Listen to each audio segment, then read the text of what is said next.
Hello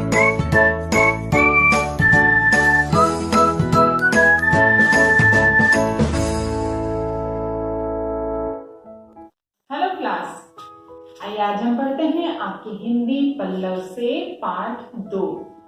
पाठ 2 अपराजिता।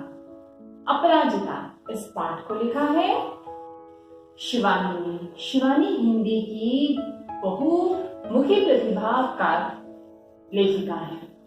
जो शिवानी है, आइए पहले हम इनके जीवन चरित्र के बारे में थोड़ा सा पढ़ लेते हैं। जैसा कि आपकी पुस्तक में दिया गया है, शिवानी हिंदी की एक लोकप्रिय लेखिका है। इनका वास्तविक नाम गौरा पंत था। इनका जन्म सन 1933 ईस्वी में राजकोट, गुजरात में हुआ था। इनकी शिक्षा शांति निकेतन में हुई। इनकी संगीत के प्रति विशेष अभिरुचि थी। इन्हें जीवन में अनेक पुरस्कार प्राप्त हुए, जिसमें पद्मश्री का पुरस्कार प्रमुख है। देश विदेश में इन्होंने बहुत ही भ्रमण किया। कृष्णकली, 14 फेरे आदि प्रसिद्ध रचनाएं हैं। 21 मार्च सन 2003 को आपका निधन हुआ। तो बच्चों, आपकी पुस्तक में जो अपराजिता कहानी लिखी गई है, इस अपराजिता कहानी के माध्यम से आपको एक खास संदेश देने का प्रयास किया गया है। अपराजिता, अपराजिता यानी कि जो कभी भी पराजित न हो, जिसके सामने, किसी भी व्यक्ति के सामने कैसी भी परिस्थिति आ सकती है, परंतु वह व्यक्ति अपनी परिस्थितियों से घबराए नहीं। उस परिस्थिति का सामना करते हुए आगे बढ़ने की चेष्टा करे, यही इस कहानी के माध्यम से आपको बताया गया है। इस कहानी में एक लड़की का, जिसका नाम अपराजिता है, उसका वर्णन किया गया है। अपराजिता है का मतलब, उसका नाम अपराजिता है, मतलब वह अपराजिता है। वह क्यों अपराजिता है? क्योंकि वह अपनी परिस्थितियों से घबराती नहीं है। इसी वजह से इस कहानी में उसका नाम अपराजिता रखा गया है, अर्थात इस पाठ का नाम अपराजिता रखा गया है। यह कहानी एक प्रेरणादायक कहानी है। तो आइए हम पाठ को पढ़ते हैं। कभी कभी अचानक ही विधाता हमें ऐसे विलक्षण व्यक्तित्व से मिला देता है, जिसे देख स्वयं अपने जीवन की रिक्तता बहुत छोटी होने लगती है। हमें तब लगता है कि भले ही उस अंतर्यामी ने हमें जीवन में कभी अकस्मात अकारण ही दंडित कर दिया हो, किंतु हमारे किसी अंग को हमसे विच्छिन्न कर हमें उससे वंचित तो नहीं किया। फिर भी हम में से कौन ऐसा मानव है जो अपनी विपत्ति के कठिन क्षणों में विधाता को दोषी नहीं ठहराता। मैंने भी पिछले ही महीने एक ऐसी अभिशप्त काया को देखा है, जिसे विधाता ने कठोरतम दंड दिया है, किंतु उसे वह नतमस्तक आनंदी मुद्रा में झेल रही है, विधाता को कोसकर नहीं। शिवानी यहाँ इस परिच्छेद में यह बताना चाहती हैं कि वह एक ऐसी, वो बताती है कि उसका सामना, उनका सामना एक ऐसी लड़की से हुआ जिसका शायद जो है कोई अंग जो है उसके शरीर से में कुछ खराब है या उससे कुछ अलग है। कहती है कि हमारे सामने अगर एक छोटी सी परेशानी, आपत्ति आ जाती है तो हम विधाता को अर्थात ईश्वर को कोसने लग जाते हैं। हम उन परिस्थितियों का सामना नहीं करते, परंतु क्या बताती हैं शिवानी कि वो उनका सामना एक ऐसी लड़की से होता है जो खुशी खुशी अपनी उसको जीवन की नियति अर्थात वास्तविकता को मानकर खुशी खुशी झेल रही है, न ही ईश्वर को कोसकर। आगे, उसकी कोठी का अहाता एकदम हमारे बंगले के अहाते से जुड़ा था। अपनी शानदार कोठी में पहली बार कार से उतरते देखा तो आश्चर्य से उसे देखते रह गई। कार का द्वार खुला, एक प्रौढ़ा ने उतरकर पिछली सीट से एक व्हील चेयर निकालकर सामने रख दी और भीतर चली गई। दूसरे ही क्षण धीरे धीरे बिना किसी सहारे के कार से एक युवती ने अपने निर्जीव निचले घर को बड़ी दक्षता से नीचे उतारा। फिर बैसाखियों से ही व्हील चेयर पर पहुंच उसमें बैठ गई और बड़ी तटस्थता से उसे स्वयं चलाती कोठी के भीतर चली गई। मैं फिर नृत्य समय पर उसका यह विचित्र आवागमन देखती और आश्चर्यचकित रह जाती, ठीक जैसे कोई मशीन बटन खटखटाती अपनी काम किए चली जा रही हो। अब यहाँ पे क्या बताने का प्रयास कर रही है शिवानी कि वह जिस लड़की के बारे में बताती है कि वह अपाहिज है, परंतु अपनी व्हील चेयर पर वह स्वयं बैठती है, वह उस स्त्री का सहारा नहीं लेती। वह स्त्री उस लड़की की माँ है, परंतु उसका सहारा नहीं लेती। उस पर बैठने के लिए वह स्वयं कार से उतरती है, स्वयं उस पर बैठती है और चली जाती है। आगे धीरे धीरे मेरा उससे परिचय हुआ। कहानी सुनी तो दंग रह गई। नियति के प्रत्येक कठोर आघात को अति अमानवीय धैर्य एवं साहस से झेलती वह वित्ते भर की लड़की मुझे किसी देवांगना से कम नहीं लगी। अब यहाँ पे शिवानी क्या बताती है कि वह वित्ते भर की यानी बहुत छोटी सी वो लड़की है, परंतु वह उन परिस्थितियों को झेलती हुई किसी देवी के समान प्रतीत होती है। मैं चाहती हूँ कि मेरी पंक्तियों को उदास आंखों वाला वह गोरा उजले वस्त्र से सज्जित लखनऊ का मेधावित युवक भी पढ़े, जिसे मैंने कुछ माह पूर्व अपनी बहन के यहाँ देखा था। वह IAS की परीक्षा देने इलाहाबाद गया। लौटते समय किसी स्टेशन पर चाय लेने उतरा कि गाड़ी चल दी। चलती ट्रेन से हाथ के कुल्हड़ से चढ़ने का प्रयास में मेरा पहिए के नीचे हाथ पड़ गया। प्राण तो बच गए, पर दायां हाथ चला गया। उसी विच्छिन्न भुजाओं के साथ साथ धीरे धीरे वह मानसिक संतुलन भी खो बैठा। पहले दुख भुलाने के लिए नशे की गोलियां खाने लगा और अब नूर मंजिल की शरण गई है। केवल एक हाथ खोकर ही उसने हथियार डाल दिया। इधर चंद्रा जिसका निचला धड़ निष्प्राण मांसपिंड मात्र है, सदा उत्फुल्ल है। चेहरे पर विषाद की एक रेखा भी नहीं। बुद्धि दीप्त आंखों में अदम्य उत्साह, प्रतिपल प्रतिक्षण भरपूर जीने की उत्कट जिज्ञासा और फिर कैसी कैसी महत्वाकांक्षाएं। अब लेखिका एक उदाहरण के माध्यम से स्पष्ट करती है। क्या कहती है? वो कहती है कि उनकी ये जो लिखित रचना है, इसे वो उस लड़के को भी पढ़ाना चाहती हैं जो IAS की तैयारी कर रहा था, जिससे उनकी मुलाकात तो होती है, जिसे वह देखती है, वह काफी अच्छा लड़का रहता है, परंतु क्या होता है, वह ट्रेन से उतरता है चाय लेने के लिए और अचानक से गिर जाता है, उसका हाथ कट जाता है और क्या होता है, वह मानसिक संतुलन तक खो बैठता है और धीरे धीरे करके नशे की गोलियों का आदी हो जाता है। तो कहती है कि उसका तो सिर्फ एक हाथ गया था, वो अभी भी IAS की तैयारी करके IAS बन सकता था, परंतु वह जिस लड़की की बात कर रही है जो चंद्रा है, वह क्या करती है, उसके तो पूरा नीचे का हिस्सा ही बेजान है, परंतु वह स्वयं अपने शरीर को उठाती है, बैठाती है और चलती है। अपने शरीर को अधूरी लेकिन फिर भी मुस्कुराते हुए, कहीं से भी उसके चेहरे पर कोई भी विषाद नजर नहीं आता। वहां पे क्या है, वहां पे उस लड़की के तीव्र जीने की इच्छा है, कुछ कर गुजरने की इच्छा शिवानी को नजर आती है।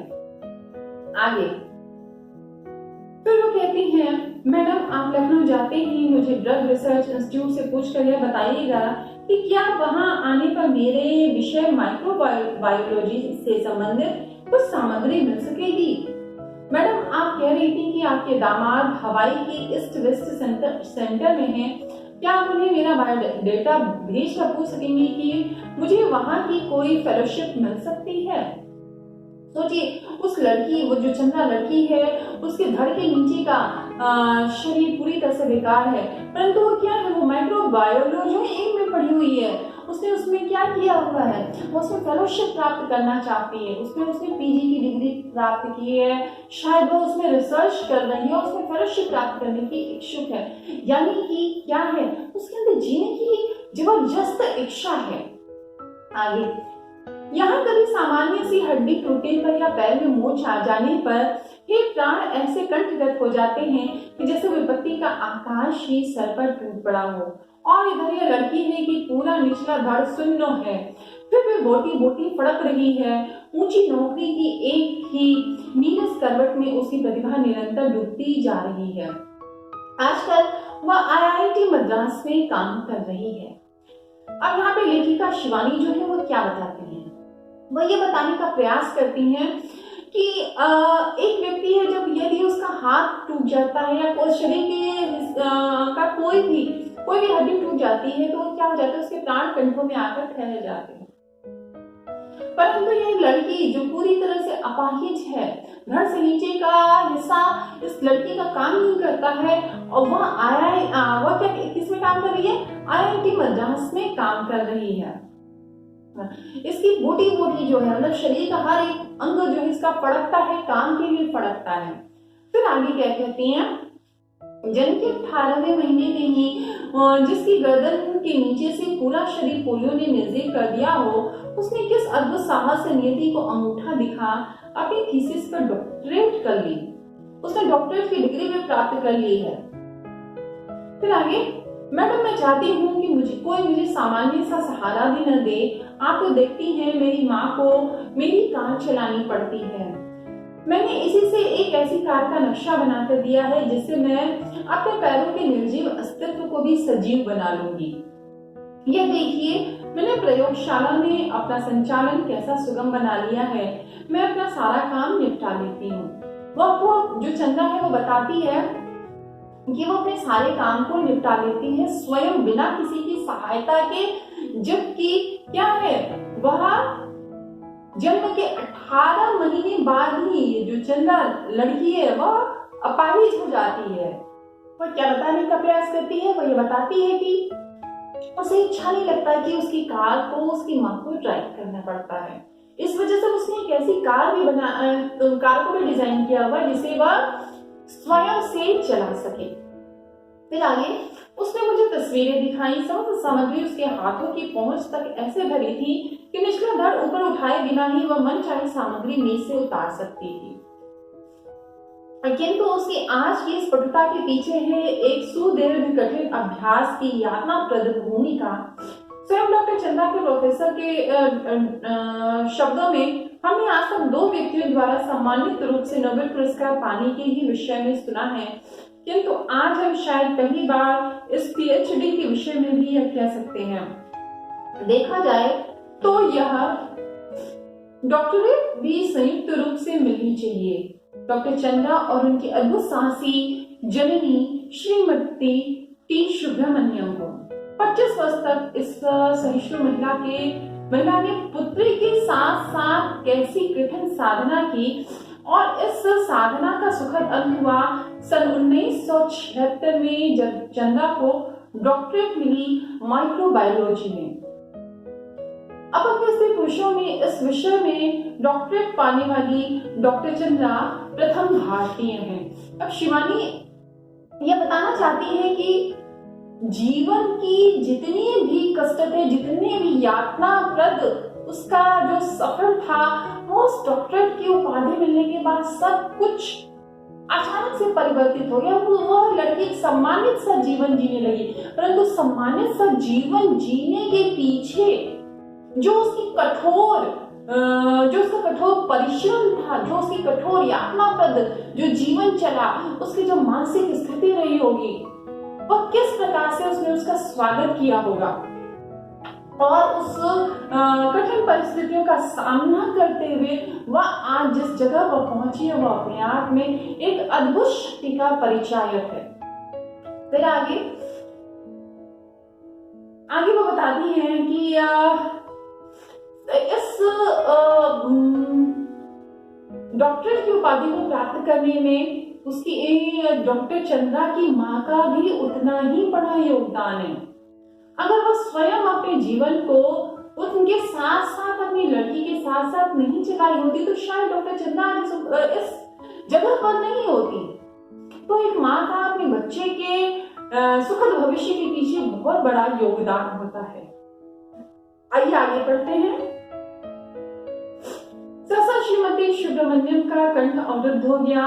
फिर वे धीमे स्वर में बताने लगी मेरे गर्भ में तब इसका भाई आ गया था। इसके भयानक अभिशाप के बावजूद मैंने कभी विधाता से यह नहीं कहा, प्रभु इसे उठा लो, इसके इस जीवन से तो मौत भली है। मैं निरंतर इसके जीवन की भीख मांगती रही, केवल सिर हिलाकर यह उधर उधर देख कर सकती थी। न हाथों में गति थी न पैरों में, फिर भी मैंने आशा नहीं छोड़ी। एक ऑर्थोपेडिक सर्जन की बड़ी ख्याति सुनी थी, उस ख्याति को सुनने के बाद डॉक्टर सुब्रमण्यम, जो श्रीमती सुब्रमण्यम है, वो अपनी बेटी चंद्रा को लेकर उनके पास जाती हैं। वो कहती हैं कि वो अपनी बच्ची को इतना प्यार करती थी, वो चाहती थी सिर्फ वो उसके जीवन की ऊपर अभी से भीख मांगती थी। वो चाहती थी कि उनकी जो बच्ची है वो स्वस्थ हो जाए, वह खुश रहे। फिर आगे बताती हैं, 1 वर्ष तक कष्ट साध्य उपचार चला और एक दिन स्वयं ही इसके ऊपरी धड़ में गति आ गई। हाथ हिलने लगे, नन्ही उंगलियां मुझे बुलाने लगी। निर्जीव धड़ को मैंने सहारा देकर बैठाना सिखा दिया। 5 वर्ष की हुई तो मैं ही इसका स्कूल बनी। मेधावी पुत्री की विलक्षण बुद्धि ने फिर मुझे चमत्कृत कर दिया। सरस्वती स्वयं जैसे आकर जिह्वाग्र पर बैठ गई। जिह्वाग्र मतलब होता है जिह्वा के बिल्कुल उसके आगे के हिस्से पर स्वयं सरस्वती उसके साथ में थी, उसके जिह्वा के अगले आगे के हिस्से पर बैठ गई थी। यानी वो जो भी पढ़ती थी वो सब उसे कंठस्थ हो जाता था। बेंगलोर के प्रसिद्ध माउंट कार्मेल में उसे प्रवेश दिलाने में मुझे कॉन्वेंट द्वार पर लगभग धरना ही देना पड़ा। नहीं मिसेस सुब्रमण्यम, मदर ने कहा, हमें आपसे पूरी सहानुभूति है, पर आप ही सोचिए, आपकी पुत्री की व्हील चेयर लेकर कौन पूरे क्लासरूम में घुमाता फिरेगा। अब एक ऐसी लड़की को अपने स्कूल में एडमिशन देना जो स्वयं से चल फिर न सके, किसी भी स्कूल प्रशासन के लिए कितना कठिन हो सकता है। तो उस लड़की को चंद्रा को एडमिशन नहीं देना चाहते थे, परंतु उसकी माँ ने यह प्रण कर लिया था कि नहीं, वो उसे वहां पे एडमिशन दिला के रहेंगी। और वो कहती है मैंने तो धरना तक दिया। फिर आगे, आप चिंता न करें मदर, मैं हमेशा इसके साथ रहूंगी। और फिर पूरी कक्षाओं में अपनी पुत्री की कुर्सी की परिक्रमा वे स्वयं कराती। अर्थात बच्ची पढ़ती थी और वह स्वयं उसकी कुर्सी लेकर व्हीलचेयर लेकर इधर से उधर दूसरी क्लासों में आया जाया करती थी। यानी कि उनका पूरा का पूरा दिन जो है उस बच्ची के स्कूल में, उसकी क्लास में, उसके साथ में बीतता था। किसका? सुब्रमण्यम, श्रीमती सुब्रमण्यम का। वे पीरियड दर पीरियड उसके पीछे खड़ी रहती। प्रत्येक परीक्षा में सर्वोच्च स्थान प्राप्त कर चंद्रा ने स्वर्ण पदक जीते। बीएससी में प्रथम स्थान मिला। बेंगलोर के प्रख्यात इंस्टीट्यूट ऑफ साइंस में अपने लिए स्पेशल सीट अर्जित की। केवल अपनी निष्ठा, धैर्य एवं साहस से 5 वर्ष तक प्रोफेसर सेठना के निर्देशन में शोध कार्य किया। इसी बीच माता पिता ने पेंसिल्वानिया से व्हील चेयर मंगवा दी, जिसे डॉक्टर चंद्रा स्वयं चलाती हुई प्रयोगशाला में बड़ी सुगमता से घूम सकती थी। लेदर जैकेट के कठिन जेलबख्तर में कसी उस हंसमुख लड़की को देख मुझे युद्ध क्षेत्र में डटे राणा सांगा का ही स्मरण हुआता था। छत बछत शरीर में घावों के असंख्य निशान के, किंतु कहीं आभा मंडित भव्य मुद्रा। एक ऐसा चेहरा जिसके चेहरे पे तेज हो। यानी यहाँ पे किसका उदाहरण देती हैं शिवानी? राणा सांगा का उदाहरण देती है कि उनके शरीर युद्ध में छत बिछत हो गए थे, फिर वह शत्रुओं से लोहा लेने में वो पीछे नहीं हटे थे। तो डॉक्टर चंद्रा की उपाधि वो देती है। वो कहती है, डॉक्टर चंद्रा के बारे में कहती है ऐसा, वो बताती हैं कि वो मतलब लेदर के जैकेट में के कठिन जिला बख्तर में वो पूरी प्रयोगशाला में इधर उधर स्वयं अपनी व्हील चेयर चलाकर बड़ी सुगमता से घूम सकती थी, जिसे उसके माता पिता ने मंगाया था। फिर आगे, मैडम आप तो लिखती हैं मेरी कविताएं देखिए। चंद्रा को खुशी होती है और कुछ कार्य करती रहती है तो वो कविताएं लिखती है। अब वो उन कविताओं को शिवानी को दिखाती है। कुछ दम है क्या इनमें? मैंने जब एक कविताएं देखी तो आंखें भर आई। जो उदासी उसके चेहरे पर कभी नहीं आने पाई और जाने नहीं उसकी कविता पर छलक आई। यानी उसके जो डॉक्टर चंद्रा के जो मन के भाव थे वो कविताओं में उमड़ कर आ गए थे। फिर उसने अपनी कढ़ाई बुनाई के सुंदर नमूने दिखाए। यानी कि वह क्या है, वो माइक्रोबायोलॉजी में पढ़िए उसने डॉक्टरेट की उपाधि ली है, लेकिन तब भी उसको कढ़ाई बुनाई का भी शौक है। लड़की के दोनों हाथ जैसे दोनों पैरों का ही काम करते हों, निरंतर मशीनी खटखट में चलते रहते हैं। जर्मन भाषा में माता पुत्री दोनों ने मैक्स मूलर भवन से विशेष योग्यता सहित परीक्षा उत्तीर्ण की। गर्ल गाइड में राष्ट्रपति का स्वर्ण कार्ड पाने वाली वह प्रथम अपंग बालिका थी। यही नहीं, भारतीय एवं पाश्चात्य संगीत दोनों में उसकी समान रुचि है। यानी कि वह संगीत भी भारतीय और पाश्चात्य दोनों को बराबर से सुनती है, बराबर से उन दोनों को समझती भी है।